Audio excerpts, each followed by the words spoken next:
What's going on, guys? Nathan with Technology Smash, back with another video, and today I have an opening, unboxing, and a look around the Motorola One. This is also known, I guess, as the P30 Play in the Chinese market.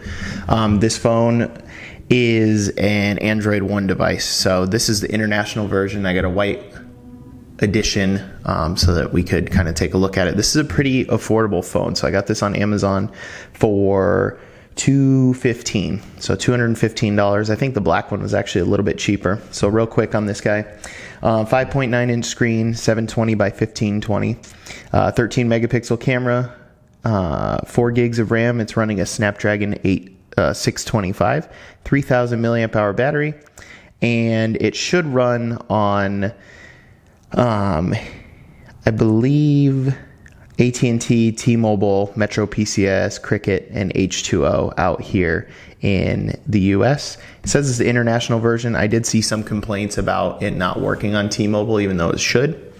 So we'll have to check that out. It has a micro SD card slot, which is cool, up to 256 gigs of RAM. The internal is 64 gigs with 4 gigs of RAM. And this also has a dual SIM card slot as well. Everything else is kind of just normal information. It says that this is upgradable to Android 9.0, so we'll take a look, but we'll go ahead and open it. There's not much to look at, just kind of a picture on the back. I've noticed too, if you look, everything on this packaging is in another language. I believe it's in Spanish, I'm not 100% sure, but nothing about it is in English, I know that for sure. So everything you see, all those icons and information is all not in Spanish, which is interesting. So we'll go ahead and open this up and take a look at what we got here. I know that these phones are made more for international use. I know that Android One is a program, with a stock Android experience for certain markets that they that Google's trying to get into. So outside is just some plastic. Motorola over the last few years has made a lot more budget phones than anything else. And then there's this little seal here to show that it hasn't been used before. So we'll go ahead and just lift the box off. So they've been making a lot more budget phones. I have featured a few of them on this channel. And you can hear everything kind of rattle around. You get that kind of experience with more budget phones. Man, this thing is clamped on. Oh, hope it doesn't fly out. Okay. All right, so you have the phone right on top, and you can see what that rattling was. It's in this little pouch, so I'll set that to the side for a second. So in here you get some books and information that I'm not going to open because I don't care. You have a charging brick. This side is USB-A so far. It says Motorola logo here. And the charging cable is USB-C, so that's awesome. Even though it is a budget-friendly device, it is USB-C. This has a very similar notch to the iPhone from what I saw. So I'll take a look at that side by side. Here's the phone. Oh wow, it comes with a case on it, so it already has a case. You can see that clear plastic. I love clear, like stretch or flexible cases, so that's a plus for me. It has that dot matrix. You're not going to be able to see it, but that keeps it from smudging and causing that rainbow halo effect. So let's go ahead and take the case off though. Ooh, it's very, very thin. Yeah, look at it. Just kind of, I like those kind of cases though. If you want some minimalist case without scratching the phone. So on the front here you have more information, again still not in English at all, which is fine. This phone is made for international use. So you just grab the corner here and we'll peel, and so we'll take a look around while I boot it up. So on the side here we have the power button right here, volume rocker here. Side looks to be all metal in the top. It could be plastic coated in metal, and I actually think that it might be, or coated like in some material to make it look metal, because it's very lightweight. And then you have on the back, you have dual camera here in the top left with a flash in the center. This is a little dimple. I don't know. It looks like it's just going to be a spot to rest your finger. Could be a fingerprint sensor. We'll see in a minute here. And then you have your SIM card dual slot over here. Let me see if there's a ejector tool in the box, which no, you know what, it's probably in here. Yep.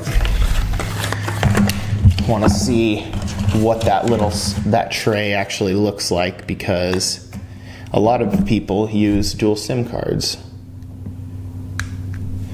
Press that, comes out. So it is very long because it is a dual SIM slot with a memory card slot too, which you don't see very often anymore. So you got to be careful with those because they're plastic and they're very long. Screen is very dark right now. It did start on English right away. It's telling me to connect to a mobile network, so I'm going to skip connecting to Wi-Fi, so I'll do that real quick.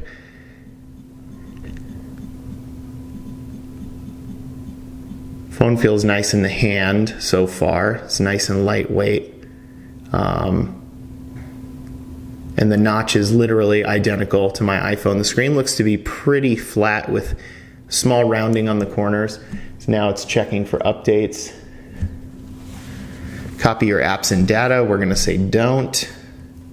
You can see the notch looks so similar. It's crazy how close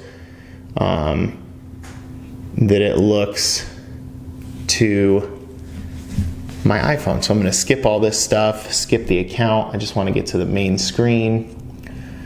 More, accept. So there is a fingerprint sensor, so let's set it up and see. I'll just do something easy.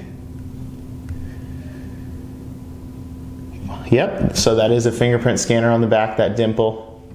So you're just gonna touch it and lift. See how quick this one is.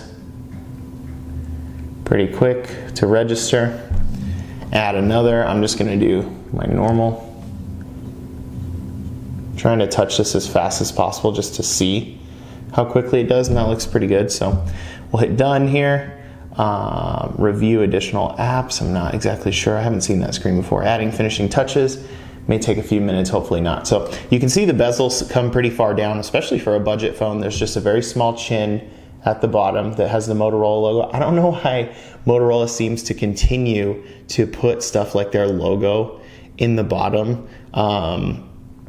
But whatever, it's right on the front of the phone. Like, we know what it is if you just, you can see the Motorola logo on the back here. Not sure why. No thanks. Okay, so here we go. We're on the home screen. Let me turn up the brightness a bit so we can take a look. So this is a stock Android experience, so you're going to swipe up for your apps, and you are going to have a stock experience on this phone, which is awesome. Motorola has already been doing that for a while, but also Android One. Google wants it to be a stock experience as possible. So I will be messing with this phone for a little bit and kind of seeing how quick it works, because it is a lower end phone, a budget phone, but still, it's crazy what you can get now for $200 compared to years ago. You can see the the USB-C charging port on the bottom, so you don't even have, and that is a bit slow. Let's see, but nothing too bad. It takes a second there. It's amazing what you can get now for that price. So the screen gets pretty bright, I would say. Let me see, I can check against my iPhone here. My iPhone is at full brightness, so you can see it's not a huge difference. Actually, it's probably a bit brighter, but to be fair, this is an AMOLED screen, or an OLED screen, and it's gonna look a little bit different. But I'll be messing with this phone. Wow. I'll be messing with this phone a little bit, so feel free to feel free to ask any questions down below, and I'll try to get to them. If you guys want to know anything about this this more budget phone that runs on Android One. So I will talk to you guys next time. See you later.